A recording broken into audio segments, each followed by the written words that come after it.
In the bustling city of Charleston, there lived a black waiter named James. He worked at a small diner called the Blue Plate, which was a popular spot for locals. Every morning, James would arrive early, ready to serve. His job was simple, but he took pride in it. What set James apart, however, was his kindness. No matter how bad his day was, he greeted every customer with a smile and treated them with respect, even if they didn't deserve it. James wasn't rich. He didn't live in a fancy house, and his clothes weren't new. But he had something that many people didn't had a big heart. And that heart led him to be kind to everyone, from the regulars who were always polite to the strangers who came in with rude attitudes. One of the regulars at the Blue Plate was Frank, a man who was known for his sharp tongue and quick temper. Frank often came in with his friend Carl, and they would sit at a corner booth, making rude comments about the staff and the food. Frank would always demand things to be exactly as he wanted. And if something wasn't right, he would shout at the waiters. James, however, never let Frank's harsh words affect him. He would simply smile, apologize, and fix whatever Frank complained about. He didn't argue. He didn't get upset. He just kept being kind.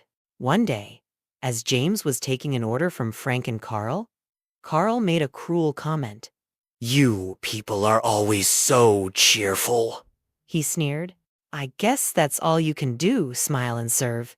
Doesn't seem like much of a life, does it?" James ignored the comment and went on with his work, but it stung. It was hard to always be kind when people treated him like that. He didn't let it show, though, and continued serving them the best he could. Later that day, a man entered the diner who looked like he had seen better days. His clothes were worn and his face tired. He sat at the counter, looking lost. James noticed him right away. Without thinking, he walked over to the man.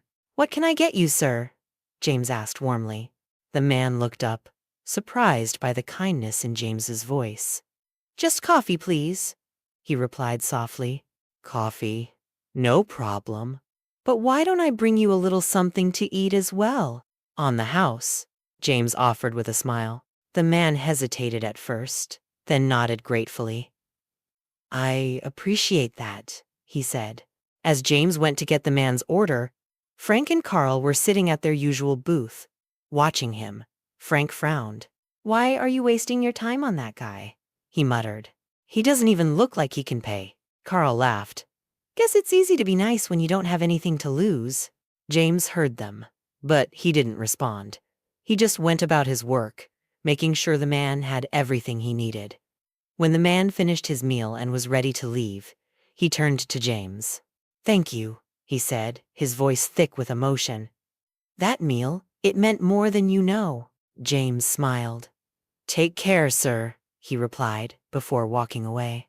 The man left a generous tip before he went out the door, but James didn't think much of it. He was just happy to have helped someone. Little did he know that act of kindness would change someone's life. Weeks passed, and James continued to serve the customers at the Blue Plate with the same kindness. Even Frank and Carl kept coming in, but they began to notice something. James never changed.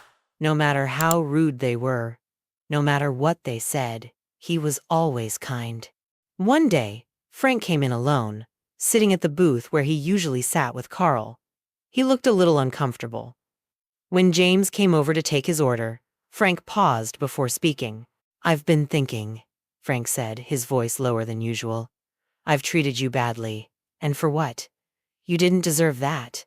James set down the menu and looked at Frank. "It's okay, sir. I know people have bad days. I just try to do my best, no matter what." Frank looked down, feeling ashamed. "I don't know why you're always so kind, but I think maybe I need to learn from you." James smiled. "Kindness doesn't cost anything. It's just about making the world a little brighter for someone else."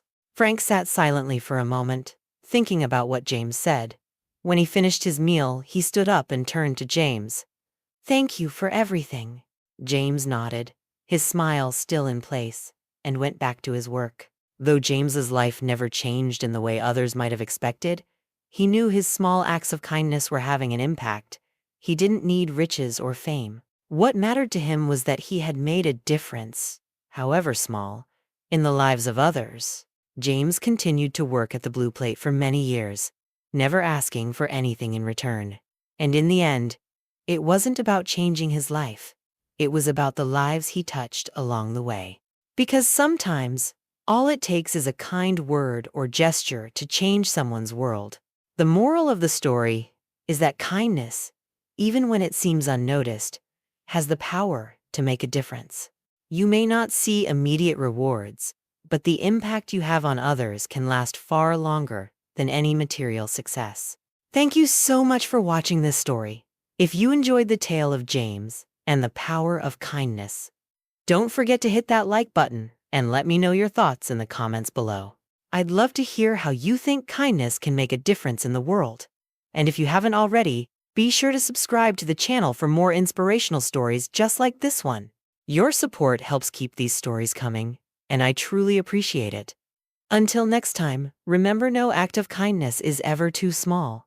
Keep spreading positivity, and I'll see you in the next video.